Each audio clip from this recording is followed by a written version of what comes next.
That they are going to come in. They didn't want to come in the front. Story of my life. I've been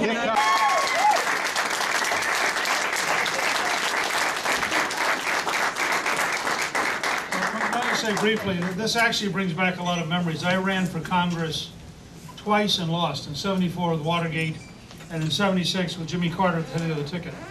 And I finally won in '78, and I was a pretty low-income college teacher with 2 kids, and I could never have run. It was the women's federations and the county parties that made my candidacy possible. So being back in a party headquarters feels very, very familiar to me, and I'm delighted to be here. I'm going to take questions from the press in 1 second. Let me just say that whatever happens this afternoon, that I am going to campaign in North Carolina, as I'm going to campaign tomorrow morning in Delaware. I'll be in Philadelphia tonight. We'll be in St. Louis on Friday. I'll be back here in Charlotte, Greensboro, and Raleigh on Saturday.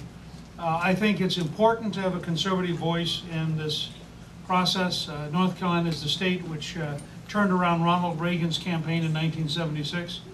I think there's a clear choice between somebody who balanced the federal budget for 4 straight years, reformed welfare, helped develop the contract with America, and Governor Romney. And I think that people of North Carolina deserve to have a chance to vote on that choice. And every vote I get is a vote in favor of a more conservative platform and a vote in favor of a more conservative nominee. And I think it's very, very hard to beat Barack Obama from the middle. I think it's very easy to beat Barack Obama if you're a conservative. So I look forward to campaigning here. We had a great lunch, a terrific turnout. Had a good time at the Palace just now, which is a great historic site you can be very proud of. And as a historian, I was, of course, intrigued. And so I'll be glad to take questions from the press. You all have been very patient and faithful all day. We're hearing that Santorum is going to suspend his race. What's your comment on that? Well, I think Rick has to do what he thinks is appropriate in his circumstance. I had always said that all 3 of us had to be able to carry our home state. In Romney's case, Michigan. In my case, Georgia, and in Rick's case, Pennsylvania. So he has to make a decision that's appropriate for him. I was very honored that I carried 159 out of 156 out of 159 counties in Georgia. I know Governor Romney was relieved to carry Michigan at 4%. So I think that's a factor. I also think this is a long, difficult process. All I can say is I started out in this campaign to represent big solutions, conservative principles, and a new approach. And despite the fact that the news media told me for all of June and July that I was dead, I'm still here. And I'm still campaigning. Yes, ma'am. If nominated, would you consider Santorum as a VP? Oh, I think you'd consider a lot of people. And he would certainly be on the list. Mr. Speaker, ABC News has confirmed that he is dropping out. Do you have any words as he exits the race? Well, look, Rick Santorum, first of all, showed enormous courage. I remember all the times I'd run across him in Iowa when he'd be going out to a meeting of 5 people or 8 people. He ran not just a shoestring campaign. I think he ran sort of a half shoestring campaign. It took great courage. He then ran 4th for several primaries, and again he had the courage to focus all of his resources on 3 states the rest of us ignored. He won a huge victory. It launched him into being sort of the alternative to Romney. And he ran as hard as he could. I think you have to say, if there's any one word that does characterize Senator Santorum, it's courage, and he certainly displayed it. Mr. Speaker, Rick Santorum has called Mitt Romney to concede the race. Has he called you at all today? I haven't heard from him yet, but I'm sure I'll talk to him sometime. And do you hope to get his endorsement? Are you going to work towards that? I would love to have his endorsement. I was grateful to get Governor Perry's endorsement. I was grateful to get Herman Cain's endorsement. I'd be thrilled to have his endorsement, but he's got to do what he thinks is best for his family. Has there been any talk between the 2 of you about getting his delegates going forward at all?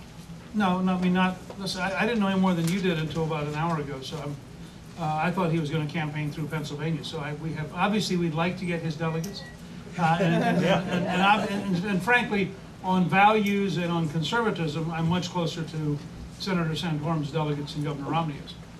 How does this change your strategy going forward, or does it? I think it makes it clearer and simpler. There's one conservative voice in the race, and then there's a moderate, and I think it makes it easier to articulate and to focus on the platform issues I want to focus on, as you heard at lunch. And I really am committed to talking about both core values and also very innovative breakthrough ideas to get America back on the right track. So I think it probably clears some space for me to be heard more clearly and more decisively. Again, you probably ought to ask North Carolinians. They're the real audience. The candidates aren't. Speaking of North Carolina, what do you see as the future of North Carolina, especially here in Eastern Carolina? Well, first of all, the military is very important here, and I would say that one of the big differences between me and Obama is I actually believe in the American military. I want a strong military. And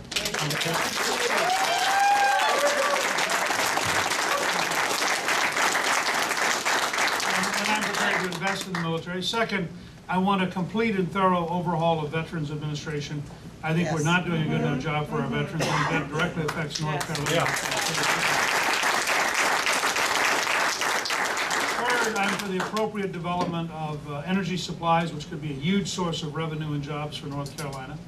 And fourth, my tax policy, which would include 100% expensing for all new equipment to write it off in 1 year, a 12.5% corporate tax rate to make us competitive with any country in the world,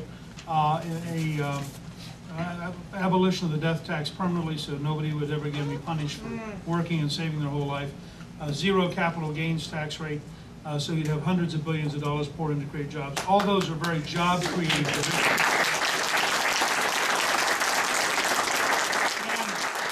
And I have a proposal for an optional flat tax of 15%, so people would have the option of keeping the current code with all the deductions or filling out one page. And I think that that's very attractive to most North Carolinians. Finally, I would say that our energy policy in bringing down the price of gasoline. North Carolina is a very long state. I was at a breakfast today in Raleigh with a state legislator who'd driven 6 hours from Western Carolina, who actually said his hometown of Murphy is closer to 5 other state capitals than it is to Raleigh. I mean, you talk about a long state. So if you talk to North Carolinians, gasoline and diesel prices matter. And I think having a policy to bring the price of gasoline down below $2.50 a gallon would really help virtually every family in North Carolina. It would be very important for every family. Mr. Speaker, the February FEC report showed that you were a little under $2 million in debt. Yeah. Now you've confirmed to Fox News you'll post a little less than $4.5 million. That's a lot more debt. Where did that come from? Is that? I think it's fair to say that the management team got very excited in Florida. Romney spent $20 million in Florida in 3 weeks, and I think some of our guys decided to try to match it. We didn't have Wall Street, so I'm going to spend some time paying it off. It's something I've done several times in my career. And, Hillary came out of the campaign owing $25 million, so I feel like so far at least we changed management. And we did exactly what a conservative should do. We cut our expenses, we cut our staff. We're now in the process of paying it off. But I think what happened was they got really involved in the fight in Florida and didn't stop and just say to themselves, wait a second. I can beat Mitt Romney in ideas. I can't possibly compete with him in money. And so you've got to figure out how do you balance out your campaign to reach out to people, to use the internet, to use earned media. I think we got a little excited because we'd won South Carolina. So they maybe overstretched themselves. A few days ago, you had made the comment that Romney was obviously the front runner, but that you were trying to stay in the public eye to have an open convention. Do you still feel like now that Santorum's no longer in the equation that that's still your role? Or do you feel I think we have to wait and see what happens over the next few weeks. Remember, there's a big difference between legally bound delegates and the current delegate counts. And so if you watch, what's happened in this race so far, who knows what the next cycle is going to be? I remember that I've lived through being told my campaign was dead. The surge for Tim Pawlenty, remember he was the first great surge. Then the surge for Bachmann. Then the surge for Kane 1. Then the surge for Governor Perry. Then the surge for Kane 2. Then I got to be the front runner for a little while, and I was way ahead of Romney at one point by I think 21 points in Rasmussen and 15 in Gallup. Then Romney piled enough money on me that I wasn't ahead. And then we had the Santorum surge. And I told, as the folks who've been covering me all the way along will remember, I said at the time, oh yeah, this is the new one. Well, if in fact he's getting out today, we've now survived that surge. And so we'll see.